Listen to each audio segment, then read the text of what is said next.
Assalamualaikum warahmatullahi wabarakatuh. Bagaimana kabarnya anak-anak? Semoga semua dalam keadaan sehat dan selalu dalam perlindungan Allah Subhanahu wa taala. Amin. Alhamdulillah, pada pertemuan kali ini kita diberi kesempatan kembali.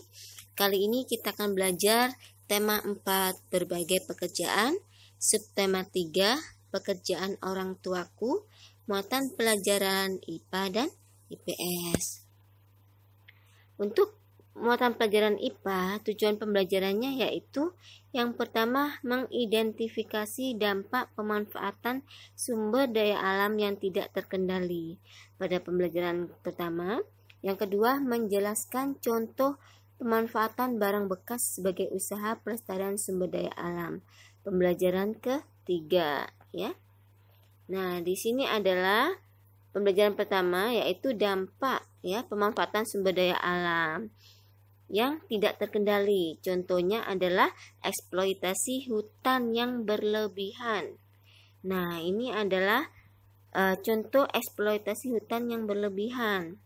Ya, eksploitasi itu apa? Pemanfaatan sumber daya alam secara besar-besaran, ya. Itu namanya eksploitasi.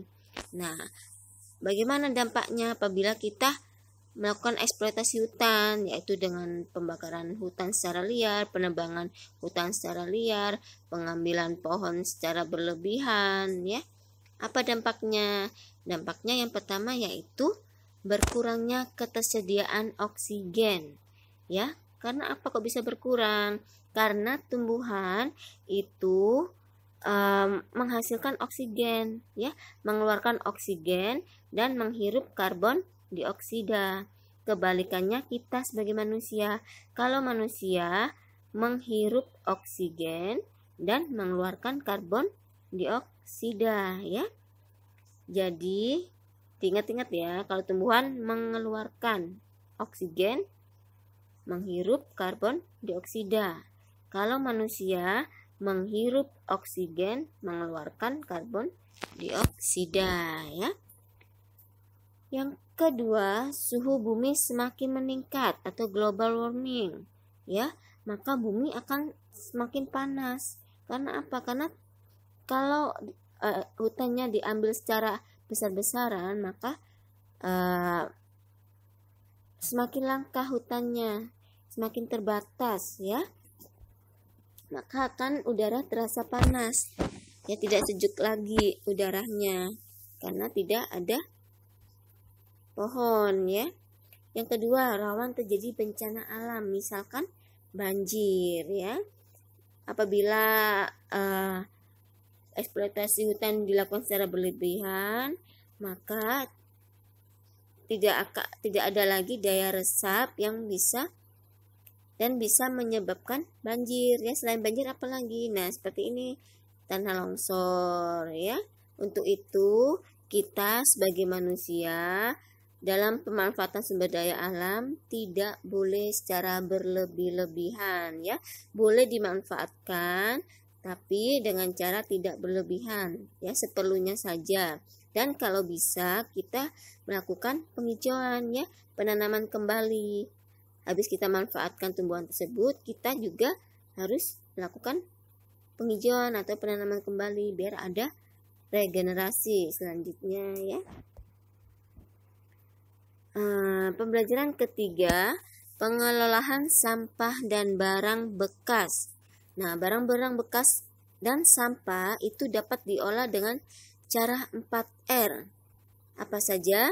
Harus diingat-ingat ya, 4R. Yang pertama, reuse, reduce, recycle, replace, ya. Nah, untuk reduce itu apa? Reduce adalah kegiatan mengurangi pemakaian suatu barang atau perilaku yang dapat mengurangi produksi sampah. Nah, sampah yang dibuang ke lingkungan harus sedikit mungkin. Contohnya apa? Contohnya membawa air minum dalam botol sendiri daripada membeli air minum dalam kemasan. Selain untuk menghemat, juga untuk mengurangi limbah plastik, karena pengurangannya itu membutuhkan berjuta-juta tahun, ya. maka kita harus bijak, harus pandai dalam memanfaatkan atau mengurangi pemakaian sampah ya. Selain itu, yaitu membawa tas kain ketika berbelanja ya. Selanjutnya, reuse. Reuse adalah menggunakan kembali sampah yang masih dapat digunakan untuk fungsi yang sama atau fungsi yang berbeda. Contohnya apa? Contohnya apabila kalian habis mengecat rumah. Nah, kaleng bekas cat tersebut jangan dibuang, kalian gunakan kembali. Kaleng bekas cat tersebut untuk bisa jadikan tempat sampah atau pot tanaman ya. Itu adalah reuse, menggunakan kembali sampah untuk difungsikan atau dimanfaatkan ya. Selanjutnya, recycle. Nah, recycle itu apa? Mengolah kembali atau mendaur ulang ya sampah menjadi barang atau produk baru. Contohnya apa? Nah, ini contohnya mengolah sampah organik menjadi pupuk kompos. Nah, ini ya. Sampah-sampah dari kulit buah, dari akar sayuran yang tidak terpakai, batang-batang sayuran tidak terpakai, cangkang telur. Nah, ini sebaiknya kita daur ulang ya, daur ulang menjadi pupuk kompos ya. Itu namanya kegiatan recycle, mengolah kembali atau mendaur ulang. Selanjutnya, replace. Nah, replace ini apa? Mengganti benda yang biasa digunakan dengan benda yang ramah lingkungan ya. Yang ramah lingkungan itu yang tidak menghasilkan polusi ya, tidak menyebabkan pencemaran lingkungan. Contohnya apa? Nah, contohnya memilih menggunakan sapu tangan daripada tisu. Selain untuk menghemat, juga untuk mengurangi sampah tisu ya atau pencemaran lingkungan. Nah, untuk itu kalian dalam penggunaan atau pengolahan sampah harus bijak ya. Apabila ada sampah yang bisa dimanfaatkan, kalian manfaatkan ya. Apabila ada yang bisa didaur ulang ya. Untuk itu kalian coba nanti harus dipahami ya perbedaan antara reuse, replace, reduce, recycle, harus diingat-ingat ya. Harus dipahami. Selanjutnya, muatan IPS. Tujuan pembelajarannya yaitu yang pertama menyebutkan jenis pekerjaan yang berhubungan dengan sosial budaya. Pembelajaran pertama. Yang kedua, mendiskusikan kegiatan ekonomi dan berbagai pekerjaan. Pembelajaran ke-5. Nah, untuk pembelajaran pertama, jenis pekerjaan yang berhubungan dengan sosial budaya yaitu pengrajin kayu, pembatik, dan pengrajin tanah liat. Bisa kalian lihat gambar di samping ya. Ini gambar di samping pengrajin kayu. Itu SDA atau sumber daya alam yang digunakan yaitu kayu. Bagaimana cara pengrajin kayu itu mengolah kayu untuk menjadi sebuah karya atau sebuah furnitur ya. Nah, itu mulai dari memotong kayu, membuat rancangan, memperhalus kayu, setelah dibentuk dan mengecat perabotan kayu yang sudah jadi. Pengrajin kayu biasanya apa yang dibuat? Ya, yang dibuat biasanya lemari kayu, meja, dan kursi kayu. Yang kedua, pembatik. Nah, untuk pembatik, sumber daya alam yang dipakai yaitu pohon kapas. Dari pohon kapas tersebut diolah menjadi benang. Nah, benang diolah menjadi kain. Nah, dari kain tersebut bisa kita gunakan untuk batik ya, dengan menggunakan teknik khusus. Bisa dengan menggunakan teknik batik tulis, atau cap, atau celup ikat, printing, dan dengan teknik lukis ya. Kita dalam membatik itu harus teliti dan saat menarikkan cairan malam pada pola kain harus urut ya. Yang ketiga, pengrajin tanah liat. Nah, sumber daya alam yang dipakai adalah tanah liat. Ya, contohnya apa pengrajin tanah liat hasil karyanya, yaitu gerabah, guci, dan vas. Bagaimana langkah-langkahnya atau caranya pengrajin tanah liat membuat gerabah, guci, dan vas? Yang pertama, meletakkan tanah liat di atas meja putar, kemudian tanah liatnya dibasahi dengan air untuk mengatur kekerasan tanah liat.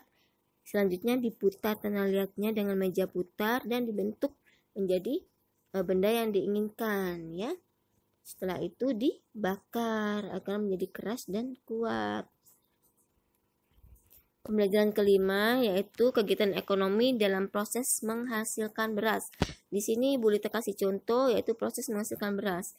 Kalau di buku paket kalian proses pembuatan batik dan proses menangkap ikan.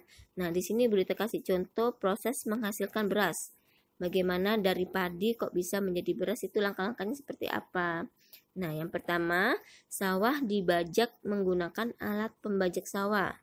Ya, alat pembajak sawah bisa menggunakan traktor atau kerbau. Kalau kerbau biasanya petani tradisional, kalau traktor petani modern.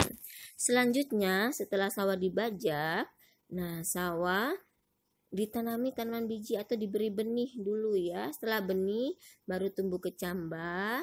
Setelah itu baru tumbuh tanaman padinya ditanam. Ya. Setelah tanaman padi sudah mulai tinggi dan berbuah, berbunga, berbiji ya. Setelah itu padi dipanen oleh petani.